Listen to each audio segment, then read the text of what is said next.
de coup d'État au Cameroun après une mutinerie au sein de la garde présidentielle. Le pays est ce soir coupé du monde et les factions rivales se battent à Yaoundé. Le droit des faillites en question à l'Assemblée nationale. 2 projets de loi visent à réformer en profondeur les pratiques des syndics. La navette spatiale américaine en orbite pour la 5e fois. Lancement réussi cet après-midi. Sport automobile, demain le Grand Prix d'Afrique du Sud de Formule 1. Selon les derniers essais, premier au départ le Brésilien Nelson Piquet sur Brabham, deuxième Rosberg sur Williams. Madame, monsieur, bonsoir. L'aventure est devenue routine et pourtant c'est toujours aussi beau, toujours aussi extraordinaire. Des hommes évoluent en ce moment dans l'espace à bord d'un complexe orbital soviétique, 5 cosmonautes soviétiques et un Indien qui a même fait du yoga. Les exercices paraissent efficaces pour lutter contre les effets de l'apesanteur sur l'organisme. 5 Américains ont échappé eux aussi à la pesanteur terrestre cet après-midi à bord de la navette spatiale américaine Challenger qui est repartie pour un 5e voyage et une ambitieuse mission. Jacques Violet. 2, 1, solid motor ignition and liftoff. Liftoff of Challenger and the first flight to repair a satellite in space. We have cleared the tower. Un départ parfait, à la seconde près, de la routine à Cap Canaveral. Pour cette 11e mission de la navette, la 5e pour l'exemplaire Challenger, les 5 astronautes vont tenter le premier sauvetage d'un satellite. Une opération sans précédent dans l'histoire de l'espace. Il s'agira de récupérer SolarMax, un satellite pour l'étude du Soleil de près de 2 tonnes, qui a coûté une véritable fortune, inutilisable depuis 2 ans pour un banal court-circuit dans son système d'alimentation. Roger, separation, looks good. Nominal separation of the solid rocket motor. Challenger on course and on time. Challenger. À l'aide des fameux scooters de l'espace, le fauteuil volant, expérimenté en février dernier, souvenez-vous de ces images incroyables, et à 500 km d'altitude, ce qui est la première fois et tout à fait exceptionnel pour la navette, George Nelson, dans son scaphandre, sanglé sur son fauteuil, quittera la soute de la navette et se dirigera vers le satellite. En visant bien entre les panneaux solaires, il ira s'arrimer au satellite, comme ici au cours des répétitions en février. Ensuite, il arrêtera la rotation du satellite sur lui-même à l'aide de petits moteurs fusées. À ce moment-là, Robert Gripen, le commandant de bord, manœuvrera pour rapprocher Challenger jusqu'à une dizaine de mètres. C'est alors que Terry Hart cueillera littéralement le satellite avec le bras télémanipulateur et posera la précieuse cargaison dans la soute où aura lieu la réparation. Si par hasard SolarMax ne fonctionnait pas, il serait ramené sur Terre. Mais faisons confiance à la NASA, l'espace n'a pas fini de nous étonner. Dimanche soir donc en principe des images de cette opération de dépannage cosmique tout à fait extraordinaire. Aéroport fermé, téléphone coupé, la radio muette, le Cameroun est ce soir isolé du monde et on ne sait pas très bien ce qui s'y passe exactement à Yaoundé. Ce qui est sûr, c'est que l'on s'y bat à l'arme automatique et même à l'arme lourde. Une mutinerie au sein de la garde présidentielle ébranle le régime du président Biya. Michel Srulovic. La cible des mutins camerounais, cet homme, le président Paul Biya, qui reçoit en juin dernier le président Mitterrand à Yaoundé. Une visite qui témoigne des liens privilégiés entre la France et le Cameroun. Le Cameroun, un pays de 8,5 millions d'habitants, une des rares réussites économiques en Afrique, un pays autosuffisant dans le domaine de l'alimentation, mais un pays mosaïque créé de toutes pièces par la fédération de l'ancienne colonie française et de la partie sud d'une ancienne colonie britannique. Paul Biya, président depuis novembre 1982, longtemps numéro 2 du régime dans l'ombre du président Ahidjo, le père de l'indépendance. Celui-ci le désignera même comme son successeur et pourtant, les 2 hommes vont rapidement s'affronter. Et Paul Biya fait condamner son prédécesseur à mort par contumace le 28 février dernier.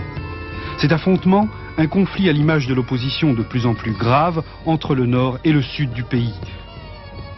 Le président Paul Biya, catholique, est originaire du sud. L'ex-président Ahidjo représente le nord musulman.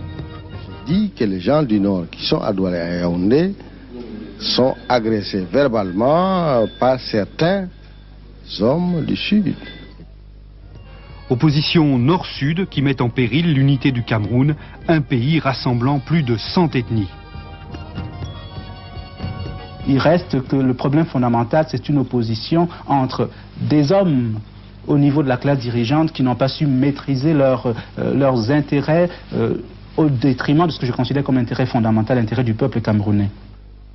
Le peuple camerounais, ce soir dans l'attente, une nation qui joue peut-être son unité. Selon les toutes dernières informations, les insurgés ont annoncé la destitution du président Biya sur un canal radio, mais les forces loyalistes auraient lancé une contre-offensive. En Guinée, où vous le savez, un coup d'État militaire a mis fin mardi dernier au régime hérité de Sékou Touré. En Guinée, donc, le nouveau président, le colonel Lansana, veut rétablir la démocratie, la libre entreprise et le respect des droits de l'homme. Les syndicats sont à nouveau autorisés et l'Église de Guinée a exprimé son soutien au nouveau régime. Les aéroports guinéens ont été rouverts aujourd'hui. Reprise des combats aujourd'hui à Beyrouth entre l'armée libanaise et les milices chiites. Le gouvernement tente d'interposer 2000 policiers entre les combattants et pourrait demander à la France d'augmenter le nombre de ses observateurs.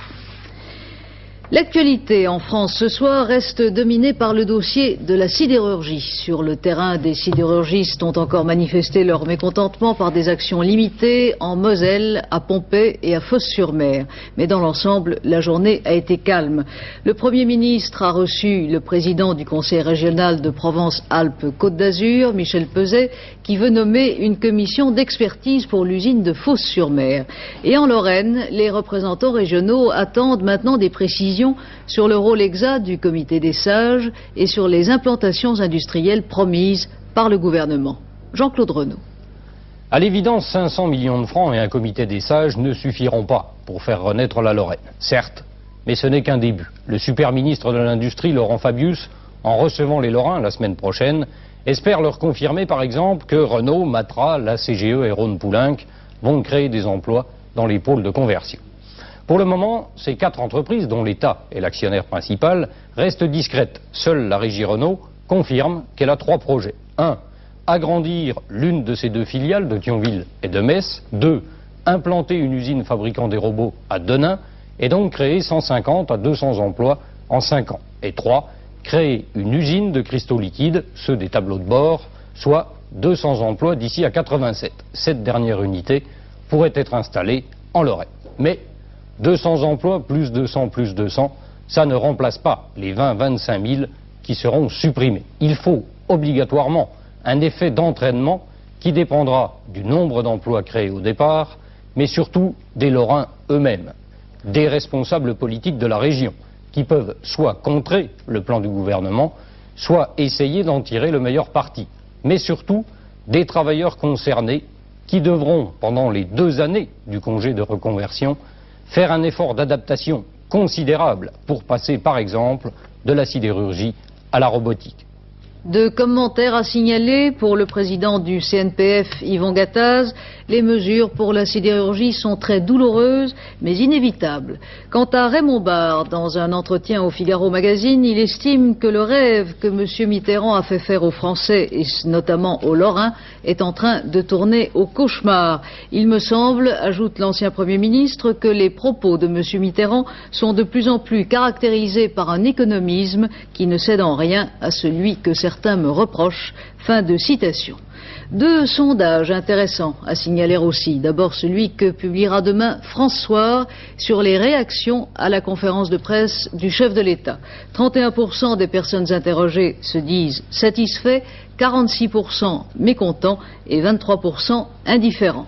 Un autre sondage, réalisé avant les déclarations du chef de l'État et celle de Georges Marchais sur Antenne 2, un sondage que publie La Vie française et qui éclaire l'état d'esprit des militants du Parti communiste.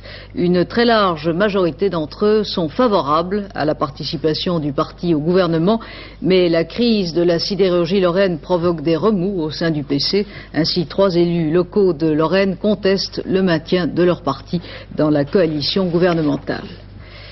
Mais revenons au dossier sidérurgique proprement dit, le dossier d'une crise qui frappe tous les pays européens producteurs d'acier. Jusqu'ici, c'est en Grande-Bretagne que la crise a été la plus rude, puisque sa production d'acier a baissé de plus de la moitié en 30 ans. Philippe Arroir nous explique comment le problème de l'acier a été résorbé en Grande-Bretagne. Ces 5 dernières années, la sidérurgie britannique a perdu 65% de ses effectifs. L'année noire a été 1980, celle de la restructuration, où un tiers, c'est-à-dire 55 000 emplois, ont été supprimés en un an. C'est dire que le tribut a été lourd. Et pourtant, tout avait bien commencé. En 1967, avec la naissance de British Steel, 90% de la sidérurgie britannique est nationalisée. C'est le temps des illusions. Il s'agit de réorganiser, de développer, de moderniser et d'accroître la production. On rêve d'une expansion à la japonaise afin d'affronter la concurrence. Le choc pétrolier de 1974 met fin à ce rêve. Le plan de développement à peine entamé est stoppé et l'industrie sidérurgique britannique, peu solide, connaît de graves difficultés. En 1979, Mme Thatcher prend les commandes. Son maître mot, plus de gaspillage. Le gouvernement conservateur met au point un plan de restructuration draconien. La capacité de production de British Steel sera ramenée de 21 à 15 millions de tonnes. Le tiers des emplois est supprimé en un an. 5 usines sont définitivement fermées. La production est concentrée sur 2 installations modernes. Suit une grève générale de la sidérurgie qui va durer 3 mois. Les syndicats, nous explique ce spécialiste, ont donné l'impression d'avoir gagné la partie, car ils ont obtenu une augmentation de salaire de 13%. Mais en fait, ils sont sortis affaiblis, car ils n'ont pas pu empêcher les fermetures et les suppressions d'emplois. Le gouvernement accorde des compensations financières aux ouvriers licenciés et poursuit son plan de réorganisation. On ne ferme plus, mais on dégraisse. L'an dernier, par exemple, 10 000 emplois ont été supprimés. Et ce n'est peut-être pas fini, car les quotas imposés par le marché commun prévoient une nouvelle baisse de la production d'acier en Grande-Bretagne. En fait, le gouvernement de Mme Thatcher poursuit inlassablement dans la voie de l'assainissement, car il y a au bout son grand projet, qui est la privatisation de la sidérurgie britannique. Et c'est déjà commencé. Éclipsée par la sidérurgie, la crise des chantiers navals continue. À Dunkerque, le directeur des chantiers Nord-Méditerranée a été séquestré aujourd'hui par des salariés. Mais c'est à Nantes que les manifestations ont été les plus importantes. Martine Gilson. Les incidents qui ont fait 2 blessés légers parmi les forces de l'ordre ont éclaté dès 10 h ce matin, en plein centre-ville. Une centaine d'ouvriers des chantiers navals du Bijon s'étaient rassemblés pour protester contre la venue à Nantes d'Yvon Gattaz, le président du CNPF. Et c'est, dès le début de la manifestation, que certains d'entre eux ont lancé boulons et pavés sur les forces de l'ordre. Les incidents se sont terminés vers 13 h. Au même moment, toujours dans le centre de Nantes, une autre manifestation réunit celle-là à l'appel de la CGT, toujours pour protester contre la présence d'Yvon Gattaz, se déroulait sans incident.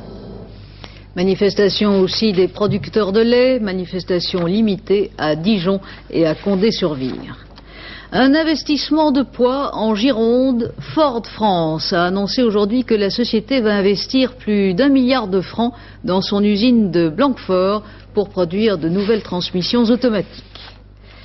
À l'Assemblée nationale, les députés ont commencé aujourd'hui l'examen article par article de 2 projets de loi qui visent à réformer en profondeur une branche importante du droit qui concerne la vie ou plutôt la mort des entreprises, le droit des faillites. Selon l'expression du ministre de la Justice, Robert Badinter, qui exposait hier soir aux députés les 2 projets de loi, il faut passer du droit de la faillite au droit des entreprises en difficulté. Jean Lebert. Les procédures du règlement judiciaire seront modifiées. Une phase d'observation qui durera 3 mois renouvelables, pendant lesquels un expert doit dire si l'entreprise est viable. S'il répond oui, un plan de redressement en 3 volets sera proposé. Sur le plan industriel, il organisera la poursuite d'activités. Sur le plan financier, il déterminera le règlement des dettes. Enfin, sur le plan social, en cas de licenciement, des mesures de reclassement seront envisagées. Les petites entreprises bénéficieront d'une procédure simplifiée. Pour les syndics, plus de double casquette. Il y aura 2 professions séparées. l'administrateur judiciaire qui aidera l'entreprise à redémarrer et le liquidateur qui vendra les restes des entreprises. Les juges, ceux qui dans les tribunaux de commerce prennent la décision de licencier, de continuer l'activité ou de vendre, verront leur pouvoir renforcé. Avec ce projet de loi, les salariés seront plus largement consultés et les licenciements seront plus contrôlés. Pour les chefs d'entreprise, la présomption de faute est supprimée. Les patrons participeront au redressement de leurs affaires, mais ils seront davantage contrôlés et pourront même être remplacés. Les créanciers ordinaires, ils ne seront pas mieux lotis. Ils perdent du pouvoir, mais nouveauté, les mêmes délais de paiement seront imposés au fisc comme aux autres créanciers. Dernier point, la loi crée un nouveau privilège pour les banques et les fournisseurs qui aideront au redressement des entreprises défaillantes. Ce nouveau dispositif vise aussi à modifier, sinon à mieux encadrer, les pratiques d'une corporation qui jusqu'ici protégeait ses privilèges, la corporation des syndics de faillite. L'enquête de Jean Lebert et Laurent Sauerve. 29 ans, marié, un enfant. Après une licence en droit, Muriel Amogé s'est installée depuis 2 ans dans les Charentes. Mandaté par les 5 tribunaux de commerce du département, le syndic devient en quelque sorte le super patron des entreprises en difficulté, avec droit de vie ou de mort sur les restes de l'entreprise. De ces analyses dépendront la continuation de l'activité ou la liquidation de l'entreprise. Malheureusement, je crois que la situation de cette entreprise ne permet pas d'envisager une poursuite d'exploitation. Il conviendrait donc, je pense, de convertir ce règlement judiciaire en liquidation de biens.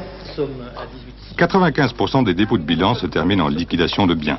Dans ce magasin, après une inondation catastrophique, M. Cornu a déposé le bilan et un matin, le syndic a débarqué chez lui.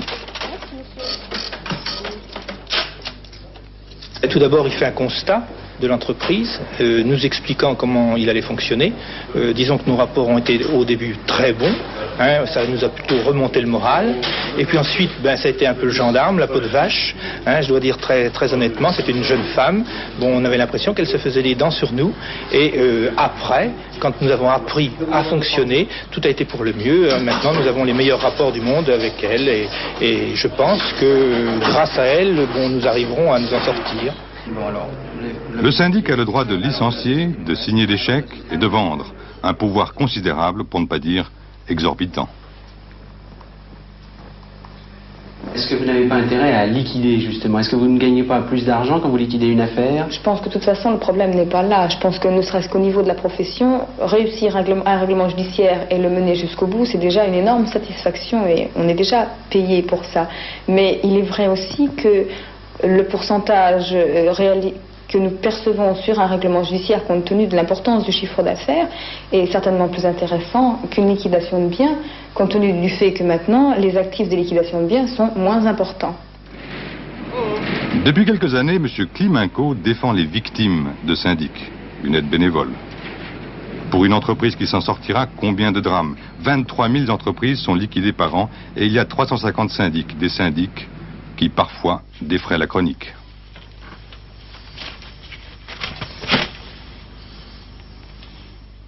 Je reproche au syndic de violer la loi, d'ignorer la loi, de mépriser la loi. Et que, à côté du syndic, au-dessus du syndic, il n'y a personne pour les contrôler. Personne. Le syndic peut faire ce qu'il veut. Le syndic est exonéré de l'administration de la preuve, alors que dans notre code de procédure civile, vous avez 191 articles qui sont intitulés de l'administration de la preuve. Le syndic n'a pas besoin de fournir de preuves. Il lui suffit d'affirmer, quelquefois sous serment, d'affirmer quelque chose qui est n'importe quoi, et tout le monde le croit. Alors que le justiciable vient, lui, se défendre contre la justice. Il vient et il essaie de prouver. On ne le croit pas. Ces preuves, on ne les croit pas. Alors que les affirmations verbales du syndic, on les croit à 100%. Le dossier des victimes, M. et Mme Balandreau. Ils ont fait une chute vertigineuse. Multimilliardaires il y a presque 10 ans, ils n'ont plus rien, même pas ses meubles. À l'origine, des difficultés financières dans la clinique qu'ils possédaient dans le Midi. Un syndic conseille le dépôt de bilan de l'ensemble du patrimoine et de fil en aiguille, tout a été vendu à forfait. La clinique, le restaurant à Mégève, le château, l'hôtel particulier à Paris, les 7 appartements à Paris et à Cannes. Et de tout ça, il reste quoi? Rien. Absolument rien. C'est-à-dire qu'on a vendu tout votre patrimoine Pour une somme inférieure à ce que valait le château. Exactement. Je crois que dans les cas semblables, où on se bat, on se bat pas. Alors si on se bat, c'est affreux parce que ce sont des procédures, c'est une justice qui refuse de vous entendre. Enfin, c'est une lutte abominable. Et je dois vous dire que ce que nous vivons, très sincèrement, je ne souhaite pas mon pire ennemi. Vraiment. C'est un drame épouvantable, surtout quand il y a 3 enfants.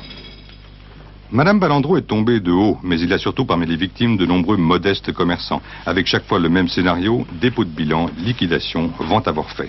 La ruine sans que les victimes n'aient aucune prise sur l'engrenage déclenché par le syndic. La réforme de la loi va changer les choses pour 3 catégories.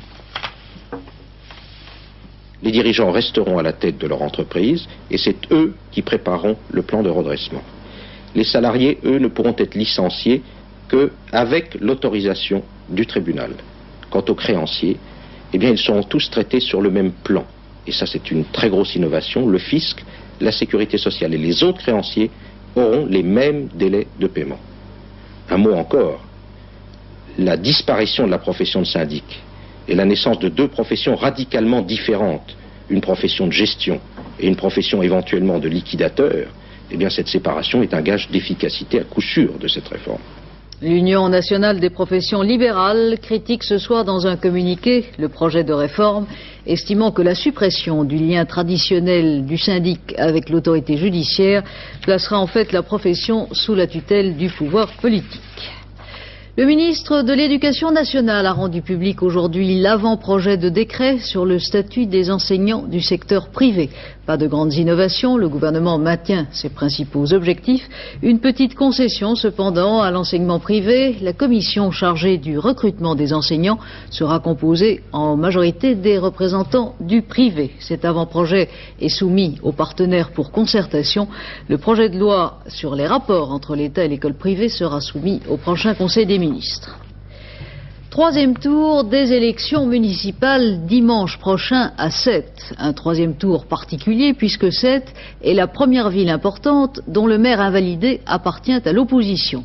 2 listes en présence, celle de l'UDF-CDS qui en mars 83 avait enlevé la municipalité au Parti communiste qui la contrôlait depuis un quart de siècle, et la liste communiste. Jean-Michel Mercurol. Monsieur Marchand est proclamé maire de la ville de Sète. C'était il y a 1 an. Sète élisait son nouveau maire, l'UDF Yves Marchand, et mettait fin du coup à 24 ans de gestion communiste.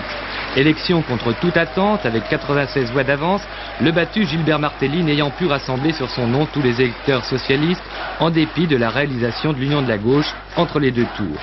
Le maire communiste cédait donc la place, non sans faire un recours en annulation. Le Conseil d'État a tranché, les Sétois se prononcent à nouveau dimanche. Mais on est bien loin aujourd'hui de la courtoisie d'il y a 1 an entre les 2 adversaires. Les adversaires sont inexistants, sinon dans la diffamation et dans le mensonge. En général, ils s'en tiennent là. Alors c'est quand on n'a plus d'arguments, vous savez. Les communistes, c'est comme ça. Quand un communiste n'a plus rien à vendre, quand il y a des tanks en Afghanistan, en Pologne, quand ils se battent sur les SS-20 et toutes les manœuvres qu'ils emploient dans le monde entier, eh bien, ils diffament. C'est leur seul argument. La riposte du PC essayait de discréditer la gestion du nouveau maire. Cette fois, la gauche aborde dans l'Union, dès le premier tour, cette élection, sans croire pour autant que c'est gagné d'avance. Vous savez, je ne suis pas de ceux qui disent, comme dit M. Marchand, nous gagnerons avec 1000 voix. Non, ce que je crois, c'est qu'il y a un courant, il y a une réaction de la population. Elle a jugé pendant 1 an comment, au fond, on les mettait à la porte de la mairie, les gens. Ils ont jugé, je crois qu'ils vont redresser la situation. Dans le cadre de l'union telle que nous l'avons conçue, avec cette liste pluraliste que vous avez vue, je pense que nous allons poursuivre l'action pour le développement de Sète. Chacun des candidats fait une campagne personnelle et c'est peut-être leur seul point d'accord. Ils n'ont pas voulu du soutien des leaders nationaux. Les Sétois seront en tout cas les premiers électeurs à se prononcer sur le bilan de gestion de l'une des nouvelles villes de l'opposition.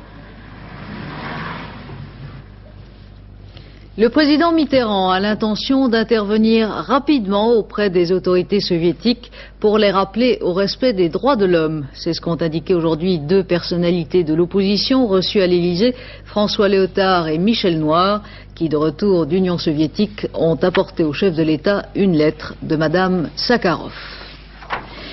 Il y aura donc de la publicité sur les radios locales privées. Mercredi dernier, dans sa conférence de presse, le président Mitterrand, vous le savez, s'est déclaré favorable sur le principe. Le secrétaire d'État à la communication, Georges Filiou, commence maintenant ses consultations avec toutes les parties intéressées et le projet de loi organisant l'introduction de la publicité sera introduit au Parlement avant la fin de la session de printemps, apprend-on ce soir. Reste à savoir quelle publicité et quelle part du gâteau vont être grignotées par les radios locales. Le dossier, Jean-Marc Dubois. Un petit sondage. Quel est le plus jeune joueur de France? La publicité sur la FM, c'était interdit. On en faisait tout de même. Demain, elle sera légalisée pour les 950 radios locales privées. C'est la fin de la débrouille et de la dissimulation. Pour certains, le début de l'opulence. Car la publicité, c'est peut-être beaucoup d'argent. Jusqu'à présent, les stations de radio privées géraient la pénurie. À présent, elles vont devoir gérer une certaine prospérité. Ça ne va ne faire quand même qu'accroître un certain nombre de disparités. C'est-à-dire que les stations vont entrer à partir de maintenant, à partir du lendemain de la conférence de presse du président, dans une compétition absolument acharnée pour l'audience. Tout comme les radios périphériques, les radios locales privées vont devoir faire la preuve de l'importance de leur audience. Les tarifs publicitaires seront fonction du nombre d'auditeurs. 950 radios locales privées, un nouveau marché pour les publicitaires. Oh mon Jojo, t'es un homme toi. C'est une bonne affaire pour les annonceurs parce qu'ils auront accès à un nouveau média. Et c'est pas tous les jours en France qu'un nouveau média se crée. Et puis c'est une bonne affaire pour les publicitaires qui vont être obligés aussi de créer de nouveaux messages, de réfléchir sur un nouveau type de communication, c'est certain. Selon les derniers sondages, un auditeur sur 5 écoute une radio locale privée. La même part de publicité va-t-elle rejoindre la bande FM? Or, la publicité représente 100% du budget des radios périphériques. Une réduction sensible de ce pactole risque de les mettre en difficulté. Dans une bouteille. Si les radios locales privées, comme leur nom l'indique, se retrouvent sur le terrain de la publicité locale, je vois pas pourquoi les périphériques seraient ennuyés. Leur manne publicitaire, par définition, vient de l'échelon national et non pas du tout de l'échelon local. Donc ce sont des terrains qui pourraient se révéler parfaitement complémentaires. Et c'est vrai qu'il y a un appel de publicité locale dans les régions, en France, toutes régions confondues. Donc a priori, c'est pas forcément antinomique, c'est plutôt complémentaire. Pourtant, certaines radios locales privées prétendent avoir déjà des contrats publicitaires avec des annonceurs nationaux. La publicité sera bientôt sur les radios locales. Certaines n'en veulent pas. Celles qui souhaitent rester fidèles aux grands principes des origines. C'est-à-dire que nous allons, dans les 2 ans qui viennent, voir disparaître un grand nombre de radios. Pas forcément les radios associatives, puisque depuis plusieurs années nous vivons sans moyens, nous continuons à nous exprimer sans moyens. En fin de compte, la publicité risque d'être canalisée uniquement vers les grandes radios locales privées, celles qui ont suffisamment d'auditeurs pour attirer les annonceurs. Les autres, pour survivre, dépendront comme aujourd'hui de subventions plus ou moins intéressées et de la débrouille. Attentat la nuit dernière contre un commissariat de Marseille. L'explosion a fait d'importants dégâts matériels. L'attentat a été revendiqué par l'ex-FLNC. Aujourd'hui, les syndicats de policiers protestent. 3 attentats la nuit dernière en Martinique. Des dégâts matériels. Seulement, les attentats n'ont pas encore été revendiqués. André Wurmser, écrivain et éditorialiste à l'Humanité, est mort aujourd'hui. Il avait 84 ans et cette semaine encore, il avait publié son billet dans le quotidien communiste. Place au sport automobile maintenant. Après la chaleur de Rio, il y a 15 jours, c'est celle de Kyalami en Afrique du Sud que connaîtront demain les pilotes de Formule 1 au cours du 2e Grand Prix de la saison. Cet après-midi, c'était la dernière séance d'essai, celle qui permet de déterminer l'ordre des départs sur la grille. Notre envoyé spécial en Afrique du Sud, Henri Boniguel, assistait à cette ultime séance. Ceux qui, à l'occasion du Grand Prix du Brésil, avaient cherché à savoir ce que devenait Nelson Piquet, le champion du monde en titre, eh bien ceux-là sauront où le trouver demain puisqu'il a réalisé le meilleur temps des essais du Grand Prix d'Afrique du Sud, et ce sur le circuit même où il avait été couronné il y a 6 mois. Le second meilleur temps réalisé par Keke Rosberg n'est pas non plus une surprise quand on sait que le Finlandais est le seul pilote qui utilise à la fois la piste et les bas-côtés qui l'entourent. La deuxième ligne est motorisée par Renault avec Mansell sur Lotus et Patrick Tambay, le leader de la régie. Alain Prost, vainqueur sur McLaren du premier Grand Prix de la saison, a fait le 5e temps et il partira en 3e ligne seulement. Mais cela ne paraît pas le chagriner beaucoup, Étant donné en effet les écarts de temps importants qui existent désormais entre les essais et la course depuis que la consommation d'essence est limitée, il importe avant tout d'avoir une voiture bien équilibrée, saine et rapide en ligne droite, surtout ici à Kyalami. Or, le compromis obtenu cet après-midi par Alain Prost lui paraît tout à fait satisfaisant pour la course de demain. Il faut souligner aussi qu'il a été, ici à Kyalami, beaucoup moins question de consommation qu'à Rio il y a 15 jours. Le circuit en effet se situe à 1800 mètres d'altitude, ce qui a pour conséquence d'une part de réduire quelque peu la puissance des moteurs, mais présente en revanche l'avantage appréciable de diminuer la consommation. Du coup, il n'est plus question de calculs savants, d'ordinateurs dans les stands ou d'essence réfrigérée, et toutes les équipes se montrent plutôt confiantes. Rendez-vous demain à 15h10 avec Henri Bodiguel et Didier Pironi pour suivre en direct sur Antenne 2 ce Grand Prix d'Afrique du Sud. Les pronostics de Pierrette Bresse pour le tiercé de demain à Vincennes, le 18, le 10, le 8, le 5, le 9, le 12, le 16 et le 17. Et maintenant, un mot du temps, Brigitte Simonetta. Oui, il fut un temps justement où nous envisagions une amélioration. Eh bien, nous en reparlerons la semaine prochaine, car pour demain, ce n'est pas encore ça. Les nuages tirent la couverture à eux et, conséquence tout à fait logique, cette couverture nuageuse est lourde. Il suffit de regarder la photo satellite pour s'en rendre compte. Ou bien sûr, ces nuages se décalent vers l'est, mais prolongeant ce mouvement, l'instabilité des îles britanniques redescend sur nous. Résultat sur notre carte, demain, sur la moitié nord, qui va jusqu'à la Bretagne, le centre et l'Alsace, le temps restera couvert sur la moitié sud. Après dissipation des brouillards matinaux, de belles éclaircies se développeront. Il fera beau sur la Méditerranée, mais les nuages resteront nombreux sur la Corse et les Pyrénées. Les températures maximales en moyenne ne bougent pas. Nous irons de 9 à 13 degrés sur la moitié nord et de 10 à 17 degrés sur la moitié sud. Demain, samedi 7 avril, le soleil se lèvera à 7h15, se couchera à 20h30 et nous fêterons Saint-Jean-Baptiste de la Salle. À 22h50, c'est Hervé Claude qui vous présentera notre dernière édition. Demain, 12h45, antenne de midi. Et j'aurai le plaisir de vous retrouver à 20h. Très bonne soirée sur Antenne 2.